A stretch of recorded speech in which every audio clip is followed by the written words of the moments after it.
iPlusന്റെ പുതിയൊരു previous year question discussion വീഡിയോയിലേക്ക് സ്വാഗതം. നമ്മൾ കഴിഞ്ഞ വർഷം ചോദിച്ചിട്ടുണ്ടായിരുന്ന assistant engineer mechanical question bank ആയിരുന്നു ഡിസ്കസ് ചെയ്തുകൊണ്ടിരുന്നത്. അപ്പം അതിൻ്റെ ബാക്കിയുള്ള ക്വസ്റ്റ്യൻസ് നമുക്ക് നോക്കാം. അപ്പം 31st ക്വസ്റ്റ്യൻ ആണ്, which of the following is correct statement. അപ്പം ഇതിൽ ഏറ്റവും കറക്റ്റ് സ്റ്റേറ്റ്മെൻ്റ് ആണ് ചോദിച്ചേക്കുന്നത്.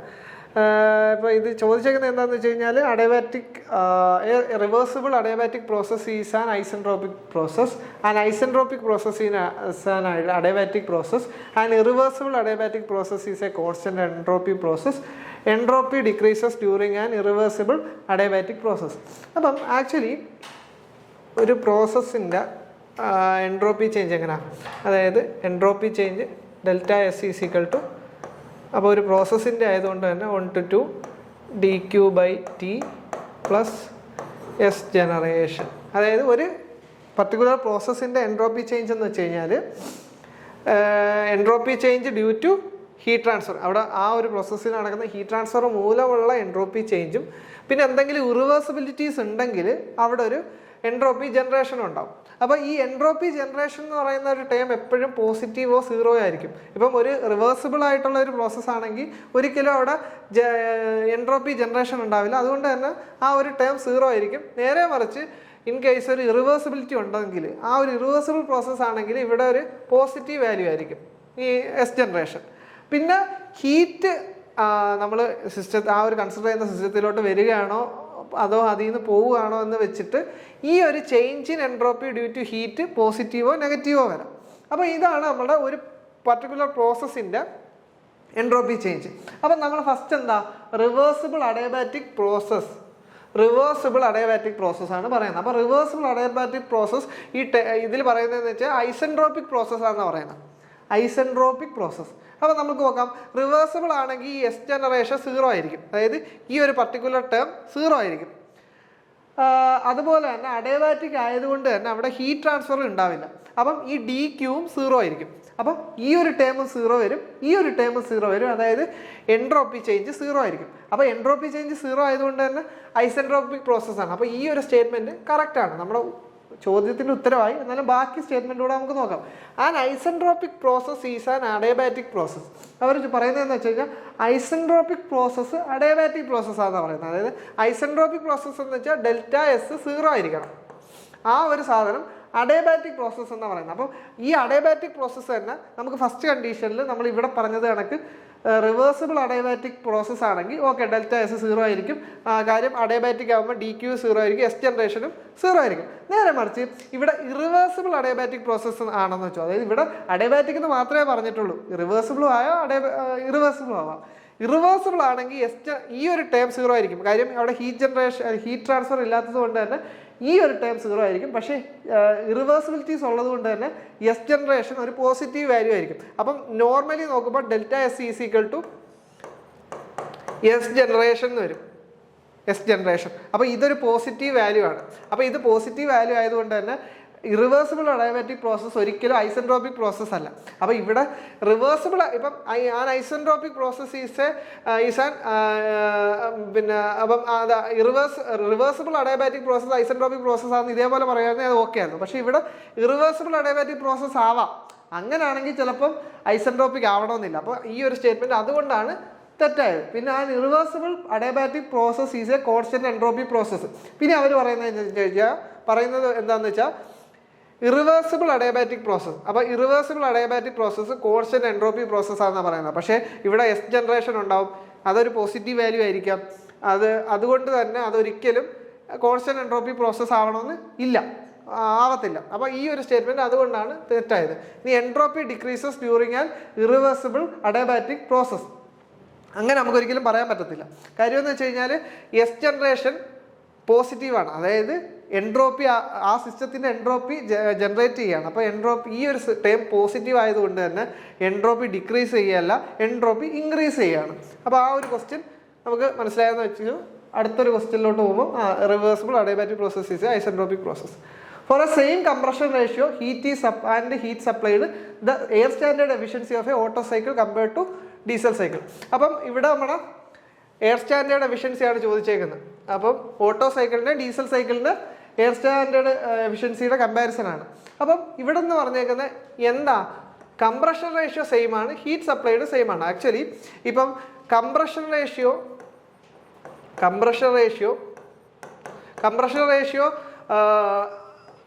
ഫിക്സഡ് ആക്കി വെച്ചാൽ അങ്ങനെ കേസ് ആ ഒരു രീതിയിൽ അപ്പം ഹീറ്റ് സപ്ലൈഡോ ഹീറ്റ് റിജക്റ്റഡോ ഒക്കെ കോൺസ്റ്റന്റ് ആക്കാം. അപ്പം ഈ കംപ്രഷൻ റേഷ്യോ എന്ന് പറയുന്ന ഒരു സാധനം ഫിക്സ് ആക്കി വെക്കുകയാണെങ്കിൽ അവിടെ എപ്പോഴും ഓട്ടോ സൈക്കിൾ ആയിരിക്കും higher efficient compared to Diesel cycle. ഇപ്പോൾ ഡ്യുവൽ സൈക്കിൾ ഉണ്ടെങ്കിൽ ഇതിൻ്റെ രണ്ടിൻ്റെയും ഇടയ്ക്ക് വരും. ഇൻ കേസ് ഇനി മാക്സിമം പ്രഷർ അല്ലെങ്കിൽ മാക്സിമം ടെമ്പറേച്ചർ, ആ ഒരു മാക്സിമം പ്രഷർ ആണ് കോൺസ്റ്റന്റ് ആവുക എന്ന് പറഞ്ഞു കഴിഞ്ഞാൽ ആ ഒരു കണ്ടീഷനിൽ ഡീസൽ സൈക്കിൾ ആയിരിക്കും ഹൈലി എഫിഷ്യൻറ്റ്. അപ്പോൾ ഇവിടെ എന്ന് വെച്ച് കഴിഞ്ഞാൽ സെയിം കംപ്രഷൻ റേഷ്യോ എന്നുള്ള ഒരു ടേം തന്നതുകൊണ്ട് തന്നെ ഓട്ടോ സൈക്കിളിൻ്റെ എഫിഷ്യൻസി ഡീസൽ സൈക്കിൾ വെച്ച് നോക്കുമ്പോഴത്തേക്കും കൂടുതലായിരിക്കും. അപ്പം efficiency of Otto cycle compared to Diesel cycle is more. അപ്പം ആൻസർ സി ആണ്. ഇനി അടുത്ത ക്വസ്റ്റ്യൻ, ഇത് തെർമോഡൈനാമിക്സിൽ നിന്നുള്ള ക്വസ്റ്റ്യൻ ആണ്. അപ്പം നമ്മുടെ polytropic equation. Okay, which parameter can be considered to remain constant if the value of the exponent n in the polytropic equation PV raised to n constant takes a unit value. അതായത് n 1 ആയിക്കഴിഞ്ഞാൽ ആ ഒരു രീതിയിലുള്ള polytropic പ്രോസസ്സിൽ എന്ത് പ്രോപ്പർട്ടിയാണ് constant എന്നാണ് അവർ ചോദിക്കുന്നത്. അപ്പം PV raised to n is a constant. അപ്പോൾ ഈ എന്നിൻ്റെ വാല്യൂ യൂണിറ്റി ആയി, അതായത് PV ഈസ് എ കോൺസ്റ്റന്റ്. അപ്പം PV കോൺസ്റ്റന്റ് ആണ്. അപ്പം PV കോൺസ്റ്റന്റ് ആവുന്ന സമയത്ത് ഏത് പ്രോപ്പർട്ടിയാണ് കോൺസ്റ്റന്റ് ആണെന്ന് പറയുന്നത്. അപ്പം നമുക്ക് universal gas equation PV is equal to mRT എന്നറിയാം. അപ്പോൾ ഇവർ പറയുന്നു PV കോൺസ്റ്റന്റ് ആണ്, അതായത് PV കോൺസ്റ്റന്റ് ആകുമ്പോൾ ഈ ഒരു ടേമും കോൺസ്റ്റന്റ് ആണ്. അപ്പോൾ മാസ് ഓൾറെഡി കോൺസ്റ്റന്റ് ആണ്, ഇത് R കോൺസ്റ്റന്റ് ആണ്, Tയും കോൺസ്റ്റന്റ് ആണ്. അതായത് ടെമ്പറേച്ചർ കോൺസ്റ്റന്റ് ആയിരിക്കും. അതായത് n ഈക്വൽ ടു 1 ആകുമ്പോഴത്തേക്കും ടെമ്പറേച്ചർ കോൺസ്റ്റന്റ് ആണ്. പക്ഷേ ഇവിടെ ടെമ്പറേച്ചർ എന്ന് പറയുന്ന ഒരു ഓപ്ഷനേ ഇല്ല. അപ്പം ടെമ്പറേച്ചറിന് പ്രോക്സി ആയിട്ട് തന്നേക്കുന്ന ഒരു ഓപ്ഷൻ എന്താണെന്ന് വെച്ച് കഴിഞ്ഞാൽ നമുക്കറിയാം ഐഡിയൽ ഗ്യാസിൻ്റെ internal energy is a function of temperature ആണെന്നറിയാം. അപ്പം ഇവിടെ എന്ന് വെച്ച് കഴിഞ്ഞാൽ ടെമ്പറേച്ചറിന് പകരം തന്നേക്കുന്ന കാര്യം ഇൻറ്റേർണൽ എനർജിയാണ്. അപ്പം ഐഡിയൽ ഗ്യാസിൻ്റെ ഇൻറ്റേർണൽ എനർജി ടെമ്പറേച്ചറിൻ്റെ ഫങ്ഷൻ ആയതുകൊണ്ട് തന്നെ നമ്മുടെ ഉത്തരം ബി ആണ്.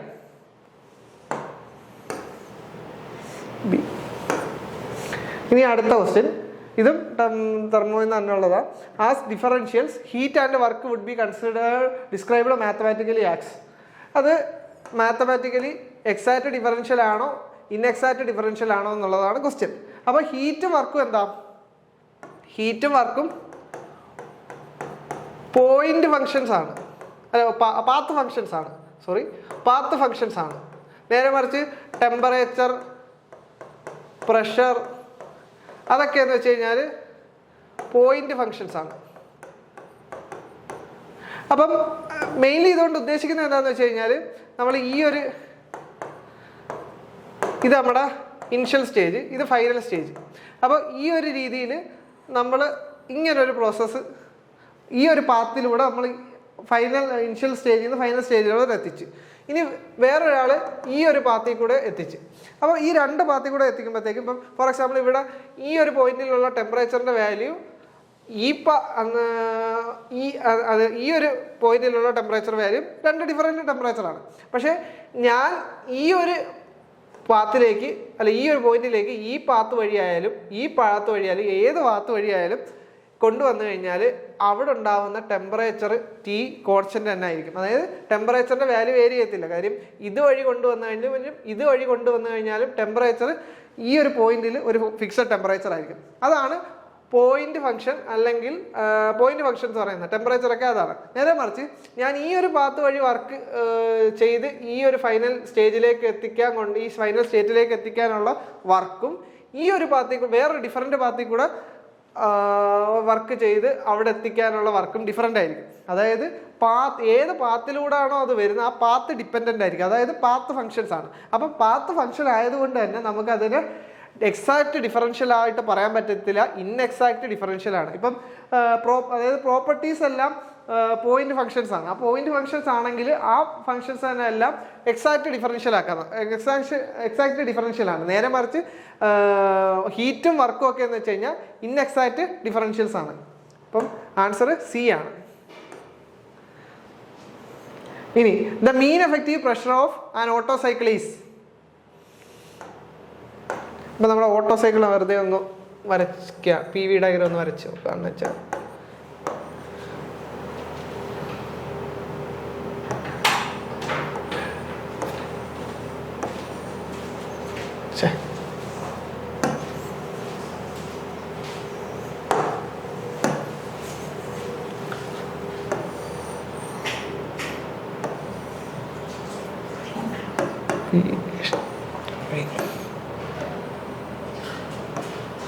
അപ്പോൾ ഇതാണ് നമ്മുടെ ഒരു ഓട്ടോ സൈക്കിൾ. മീൻ എഫക്റ്റീവ് പ്രഷർ എന്താണെന്ന് വെച്ച് കഴിഞ്ഞാൽ നമ്മൾ പവർ സ്ട്രോക്കിൽ നമ്മുടെ പിസ്റ്റണിനകത്ത് ഒരു നമ്മളൊരു ഹൈപ്പോത്തറ്റിക്കലി കൺസിഡർ ചെയ്യുകയാണെങ്കിൽ ഒരു പവർ സ്ട്രോക്കിൽ പലപ്പോഴും പല പ്രഷറായിരിക്കും, അതായത് പല പ്രഷറായിരിക്കും അവിടെ അപ്ലൈ ആവുന്ന പിസ്റ്റണിൽ. നേരെ മറിച്ച് നമ്മളൊരു ഒരു എഫക്റ്റീവായിട്ട് ഈ ഒരു പ്രഷറായിരിക്കും അവിടെ അപ്ലൈ ചെയ്യുന്നത് എന്ന് കൺസിഡർ ചെയ്യുകയാണെങ്കിൽ ആ ഒരു ഹൈപ്പോത്തറ്റിക്കൽ വാല്യൂവിനെ പറയുന്ന പേരാണ് മീൻ എഫക്റ്റീവ് പ്രഷർ. അപ്പം മീൻ എഫക്റ്റീവ് പ്രഷർ റേഷ്യോ ആയിട്ടുള്ള റിലേഷനാണ് നമുക്ക് കണ്ടുപിടിക്കേണ്ടത്. ആക്ച്വലി ഇതാണ്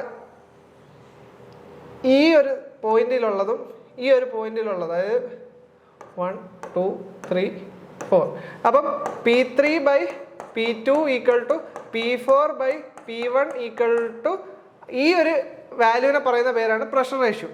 അപ്പോൾ ഒരു പ്രഷർ റേഷ്യോ, അപ്പോൾ നമുക്ക് ഈ മീൻ എഫക്റ്റീവ് പ്രഷറിൻ്റെ നമ്മൾ ഗ്രാഫിലോട്ട് നോക്കുമ്പോഴത്തേക്ക് ഏറ്റവും വലിയ അഡ്വാൻറ്റേജ് എന്ന് വെച്ച് കഴിഞ്ഞാൽ ഈ ഒരു ഇൻഡിക്കേറ്റർ ഡയഗ്രത്തിൽ ഈ ഒരു ഏരിയയാണ് നെറ്റ് വർക്ക് ഔട്ട്പുട്ട്. അപ്പം നമ്മൾ മീൻ എഫക്റ്റീവ് പ്രഷർ ഇങ്ങനെ വരയ്ക്കുകയാണെങ്കിൽ, അതായത് നമ്മുടെ പി മീൻ ഇതാണെന്ന് വെച്ചു, ഇതാണെങ്കിൽ ഈ സെയിം വോളിയം, അതായത് സെയിം ഇത് PS, ഇത് V1. അപ്പോൾ ഇതെന്ന് വെച്ചാൽ എന്തായിരിക്കും, ഈ വോളിയം എന്തായിരിക്കും, അതായത് V1-നെ V2-ലേക്കാണ് നമ്മൾ കംപ്രസ് ചെയ്യുന്നത്. ഈ ഒരു വോളിയത്തിനകത്ത് നമ്മൾ ഈ ഒരു ഏരിയ കാൽക്കുലേറ്റ് ചെയ്യുകയാണെന്ന് വെച്ചോ, അതായത് P മീൻ × V1 - VS. ആ ഒരു ഏരിയയും ഈ ഒരു ഇൻഡിക്കേറ്റർ ഡയഗ്രത്തിൻ്റെ ഏരിയയും സെയിം ആയിരിക്കും. അതായത് total work divided by VS ആണ്, അല്ല ഈ ഒരു ഏരിയ ഡിഫറൻസ് ആണ് നമ്മുടെ മീൻ എഫക്റ്റീവ് പ്രഷർ.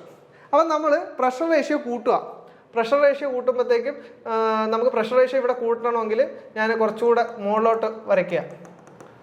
അപ്പം ഞാൻ എഫക്റ്റീവ് എൻ്റെ പുതിയ ഓട്ടോ സൈക്കിൾ ഈ ഒരു രീതിയിലായി. അപ്പം അവിടെ ഉണ്ടായ ഏരിയ കൂടി. അപ്പം അവിടെ ഉണ്ടായ ഏരിയ കൂടുമ്പം ഈ കറസ്പോണ്ടിങ് ആയിട്ടുള്ള പി മീനും കൂടും. അപ്പം വീണ്ടും നമ്മൾ പുതിയ മീൻ എഫക്റ്റീവ് പ്രഷർ കുറച്ചുകൂടെ ഹയർ ആവും. അതായത് ഇവിടെ നമ്മുടെ പ്രഷർ റേഷ്യോ കൂട്ടിയപ്പോഴത്തേക്കും എൻ്റെ പി മീനും കൂടി. അതായത് ഈ ഏരിയ കൂടുന്നതിനനുസരിച്ച് ഈ ഏരിയയും കൂടണം. അതിനർത്ഥം എന്തുവാ, ഇത് രണ്ടും ഡയറക്റ്റ്ലി പ്രൊപ്പോർഷണലാണ്. അതായത് mean effect pressure is directly proportional to pressure ratio. അതായത് എന്താ നമ്മൾ മനസ്സിലാക്കുക, ആദ്യം നമ്മളൊരു എന്താണ് മീൻ എഫക്റ്റീവ് പ്രഷർ എന്ന് പറഞ്ഞു, പിന്നെ ടോട്ടൽ സിലിണ്ടറിൻ്റെ വോളിയം ആയിട്ട് കമ്പയർ ചെയ്ത് എങ്ങനെയാണ് പി മീൻ കണ്ടുപിടിക്കുന്നത്. അപ്പം ഇവിടുത്തെ പി മീൻ × ഈ ഒരു വോളിയം ചെയ്യുമ്പോഴത്തേക്കും നമുക്ക് വർക്ക് കിട്ടും. ആ വർക്ക് എന്ന് വെച്ച് കഴിഞ്ഞാൽ ഇൻഡിക്കേറ്റർ ഡയഗ്രത്തിൻ്റെ വർക്കിന് ഈക്വൽ ആയിരിക്കും. അപ്പം നമ്മൾ വീണ്ടും നെക്സ്റ്റ് സൈക്കിളിൽ പ്രഷർ റേഷ്യോ കൂട്ടുമ്പോഴത്തേക്കും നമ്മുടെ പി മീനും കൂടും. കാര്യം ഇവിടുത്തെ ഏരിയ കൂടുന്നില്ലേ, അതായത് ഇൻഡിക്കേറ്റർ ഡയഗ്രത്തിൻ്റെ ഏരിയ കൂടുന്നതിനനുസരിച്ച് ഈ ഏരിയയും കൂടണം. അതിനർത്ഥം എന്താ, ഈ വോളിയം എന്ന് വെച്ച് കഴിഞ്ഞാൽ കോൺസ്റ്റന്റ് ആയിട്ട് നിൽക്കുക. അപ്പോൾ ഈ നമ്മുടെ മീൻ എഫക്റ്റീവ് പ്രഷറും കൂടണം. അപ്പോൾ ഇത് രണ്ടും ഡയറക്ട്ലി പ്രൊപ്പോർഷണൽ ആണ്. ഡി. ഇനി for a given set of operating pressure limit of Rankine cycle the highest efficiency occurs. അപ്പോൾ നമ്മൾ ജസ്റ്റ് ഒരു റാങ്കൈൻ സൈക്കിൾ വരയ്ക്കുക.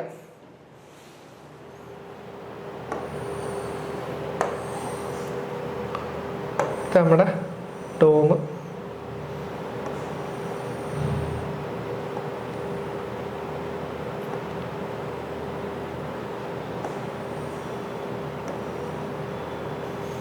അപ്പോൾ ഇതാണ് നമ്മുടെ ഒരു റാങ്കൈൻ സൈക്കിൾ എന്ന് വെച്ചോ. അപ്പോൾ ഇവർ പറഞ്ഞേക്കുന്നതെന്ന് വെച്ച് കഴിഞ്ഞാൽ പ്രഷർ ലിമിറ്റ്സ് കോൺസ്റ്റന്റ്, അതായത് ഈ ഒരു പ്രഷർ ലിമിറ്റിൽ കൂടെ നമുക്ക് മാക്സിമം ഈ ഒരു പ്രഷറും, അതായത് ഇതൊരു കോൺസ്റ്റന്റ് പ്രഷർ ലൈനാണ്, ഇത് കോൺസ്റ്റന്റ് പ്രഷർ ലൈനാണ്. അപ്പോൾ ഈ രണ്ട് പ്രഷർ ലിമിറ്റിൻ്റെ ഇടയ്ക്ക് നമുക്ക് എഫിഷ്യൻസി കൂട്ടണം. അപ്പം കുറേ ഓപ്ഷൻസ് ഉണ്ട്. സൂപ്പർ ഹീറ്റഡ് സൈക്കിൾ ആക്കാം, സാച്ചുറേറ്റഡ് സൈക്കിൾ ആക്കാം, റീഹീറ്റ് സൈക്കിൾ ആക്കാം, റീജനറേറ്റീവ് സൈക്കിൾ ആക്കാം. അപ്പോൾ എപ്പോഴാണ് എഫിഷ്യൻസി ഏറ്റവും ഹയസ്റ്റ് കിട്ടുന്നതെന്നാണ് നമുക്ക് നോക്കേണ്ടത്. അപ്പം ഞാനിത് ഇപ്പോൾ ഈ വരച്ചേക്കുന്നതെന്ന് വെച്ച് കഴിഞ്ഞാൽ സാച്ചുറേറ്റഡ് സൈക്കിളാണ്. അപ്പോൾ സാച്ചുറേറ്റഡ് സൈക്കിൾ ആകുമ്പോഴത്തേക്കും നമ്മൾ ഈ ഒരു വർക്ക് കിട്ടുന്നു, ഇതാണ് നമ്മുടെ വർക്ക്. ഈ ഒരു പാർട്ടിലാണ് നമ്മൾ ഹീറ്റ് കൊടുക്കുന്നത്, ഇത് TS. അപ്പം ഈ ഒരു പാത്തിൽ നമ്മൾ ഹീറ്റ് കൊടുത്തു, ഈ ഒരു വർക്ക് നമുക്ക് കിട്ടി. ഇനി നേരെ ഇതിനെ സൂപ്പർ ഹീറ്റഡ് സൈക്കിൾ ആക്കാം. സൂപ്പർ ഹീറ്റഡ് സൈക്കിൾ ആക്കുമ്പോഴത്തേക്കും ഞാൻ കുറച്ചുകൂടെ ഹീറ്റ് ചെയ്തിട്ട് ഇങ്ങനെ ചെയ്തു. അപ്പം ഞാൻ ഈ ഒരു പോർഷൻ ഫുള്ള് ഹീറ്റ് കൊടുത്തു, എനിക്ക് അതിൻ്റെ ഭാഗമായി കുറച്ചുകൂടെ വർക്ക് എമൗണ്ട് എക്സ്ട്രാ കിട്ടി. അപ്പോൾ ഈ ഒരു വർക്ക് എനിക്ക് എക്സ്ട്രാ കിട്ടി, ഈ ഒരു ഹീറ്റ് കൊടുത്തു. അപ്പോൾ അവിടുന്ന് നമുക്ക് ആദ്യം കിട്ടേണ്ട വർക്ക് ഏകദേശം ഇത്രയായിരുന്നു, പക്ഷേ നമുക്ക് നെക്സ്റ്റ് സൈക്കിളിൽ ഇത്രയും വർക്ക് കിട്ടി. പക്ഷെ ആ വർക്ക് കിട്ടാൻ വേണ്ടി ഞാൻ ഇത്രയും ഹീറ്റ് എക്സ്ട്രാ കൊടുത്തു. മനസ്സിലായോ? അതായത് ഇത്രയും ഹീറ്റ് കൊടുത്തപ്പോഴാണ് എനിക്ക് അത്ര എക്സ്ട്രാ വർക്ക് കിട്ടിയത്. അതുകൊണ്ട് തന്നെ അവിടെ നമുക്ക് എഫിഷ്യൻസി കൂടുകയോ കുറയോ, ചിലപ്പോൾ കൂടാം ചിലപ്പോൾ കുറയാം. ഇപ്പം ഹീറ്റ് ചിലപ്പോൾ കൂടുതൽ കൊടുക്കേണ്ടി വന്നു കഴിഞ്ഞാൽ വർക്ക് അതിനനുസരിച്ച് കിട്ടിയില്ലെങ്കിൽ എഫിഷ്യൻസി കുറയാം. പക്ഷേ ഹീറ്റ് ചിലപ്പം കുറച്ച് കൂടി കൊടുത്തു കഴിഞ്ഞാൽ വർക്ക് കുറച്ചുകൂടെ കിട്ടിയാൽ നമുക്ക് എഫിഷ്യൻസി കൂടാം. അപ്പോൾ നമുക്കത് ഓരോ ഇൻഡിവിജ്വൽ കേസിന് ഡിപ്പെൻഡ് ചെയ്ത് എഫിഷ്യൻസി കൂടുകയോ കുറയുകയോ ചെയ്യാം. അപ്പോൾ അതല്ലെന്ന് മനസ്സിലായി. അപ്പം നമ്മുടെ സാച്ചുറേറ്റഡ് സൈക്കിളും അല്ല, സൂപ്പർ ഹീറ്റഡ് സൈക്കിളും അല്ല എന്ന് മനസ്സിലായി. ഇനിയുള്ള റീഹീറ്റ് സൈക്കിളാണ്. റീഹീറ്റ് സൈക്കിൾ എന്താണെന്ന് വെച്ച്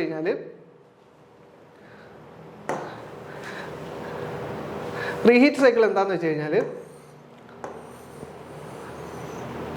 TS.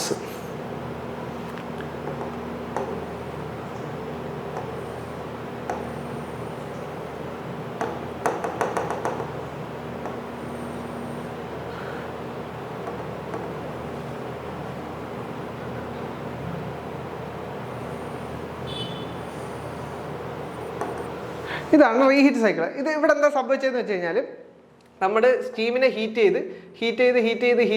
ചെയ്ത് നമ്മൾ സൂപ്പർ സാച്ചുറേറ്റഡ് കണ്ടീഷനിൽ എത്തിച്ചു.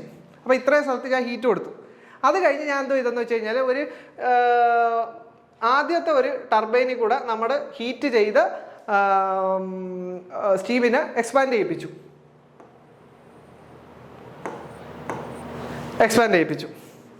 ഇനി അത് കഴിഞ്ഞിട്ട് നമ്മൾ ഇവിടെ താഴെ വരെ എക്സ്പാൻഡ് ചെയ്യിച്ചില്ല, താഴത്തെ പ്രഷർ വരെ നമ്മൾ എക്സ്പാൻഡ് ചെയ്യിച്ചില്ല. എന്നിട്ട് നമ്മളൊരു മീഡിയം പ്രഷർ ആയപ്പോഴത്തേക്ക് നമ്മൾ വീണ്ടും അതിനെ ഹീറ്റ് ചെയ്തു. അതായത് ഇവിടെ ഫുള്ള് ഞാൻ ഹീറ്റ് കൊടുത്തു, ഇവിടെ ഞാൻ ഫുള്ള് ഹീറ്റ് കൊടുത്തു. അത് കഴിഞ്ഞിട്ട് വീണ്ടും എക്സ്പാൻഡ് ചെയ്യിപ്പിച്ചു. അപ്പോൾ ആക്ച്വലി നമുക്ക് ഈ ഒരു വർക്ക് കിട്ടേണ്ടതായിരുന്നു. അതായത് ഈ ഫസ്റ്റ് നമ്മൾ നോർമലി ഫുൾ എക്സ്പാൻഷൻ ആ ഒരു സ്റ്റീമിന് കൊടുക്കുമായിരുന്നു, നമുക്ക് ഇത്രയും വർക്ക് കിട്ടിയാൽ ഇത്രയും ഹീറ്റ് കൊടുത്തിട്ട്. പക്ഷെ നമുക്ക് ഇവിടെ വീണ്ടും നമ്മൾ ഹീറ്റ് ചെയ്ത് വീണ്ടും വർക്ക് ചെയ്തുകൊണ്ട് നമുക്ക് എക്സ്ട്രാ വർക്ക് ഏകദേശം ഇത്രയും കിട്ടുകയും ചെയ്തു, പിന്നെ എക്സ്ട്രാ ഹീറ്റും കൊടുത്തു. അപ്പോൾ ഇവിടെ നേരത്തെ പറഞ്ഞത് കണക്ക് ഈ ഹീറ്റ് എക്സ്ട്രാ കൊടുത്തപ്പോഴാണ് എക്സ്ട്രാ വർക്ക് വന്നത്. അതുകൊണ്ട് തന്നെ ഇൻഡിവിജ്വൽ കേസിന് എഫിഷ്യൻസി കൂടുകയോ കുറയുമോ എന്ന് നമുക്ക് പറയാൻ പറ്റത്തില്ല. അപ്പം നമ്മളെ റീഹീറ്റും അല്ല, സാച്ചുറേറ്റഡും അല്ല, സൂപ്പർ ഹീറ്റഡും അല്ല. ഇനി റീജനറേറ്റീവ് സൈക്കിളിൽ എന്താ ചെയ്യുന്നതെന്ന് വെച്ച് കഴിഞ്ഞാൽ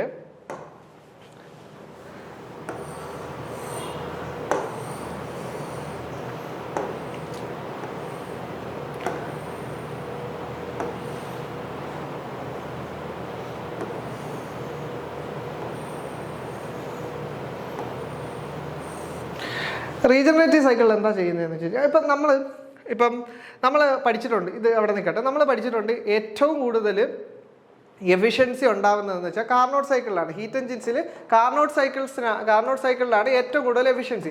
അതിൻ്റെ റീസൺ എന്താണെന്ന് വെച്ച് കഴിഞ്ഞാൽ ഇപ്പം ഹയർ ടെമ്പറേച്ചർ ലിമിറ്റിൻ്റെ ലോവർ ടെമ്പറേച്ചർ ലിമിറ്റിൻ്റെ ഇടയിലാണ് അത് വർക്ക് ചെയ്യുന്നത്.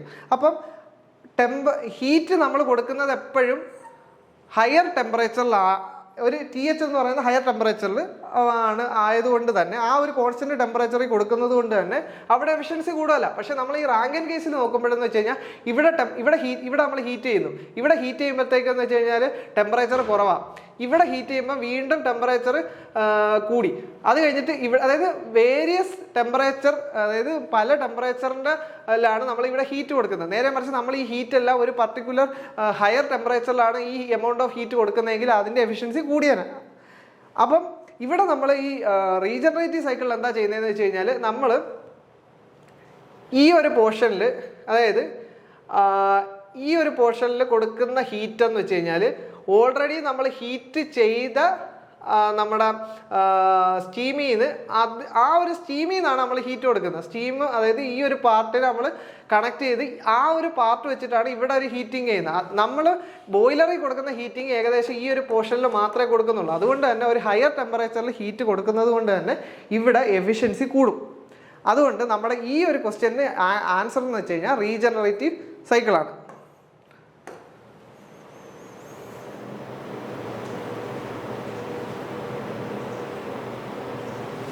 റീജനറേറ്റീവ് സൈക്കിളാണ്.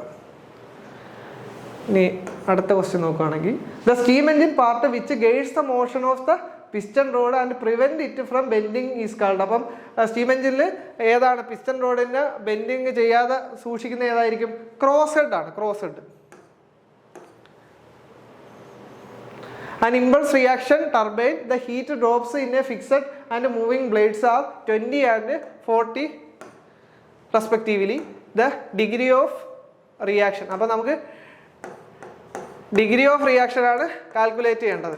അപ്പം മൂവിങ് ബ്ലേഡിൻ്റെ ഇടയ്ക്ക് ഡ്രോപ്പ് ആവുന്നത് ഏതാ? ആ ഒരു എനർജി എത്ര?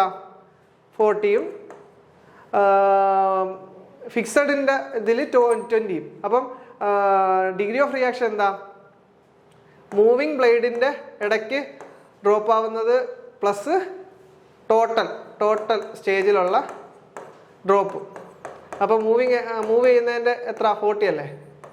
40 ഡിവൈഡ് ബൈ ടോട്ടൽ ഡ്രോപ്പ് എത്ര? Heat drop 20 + 40.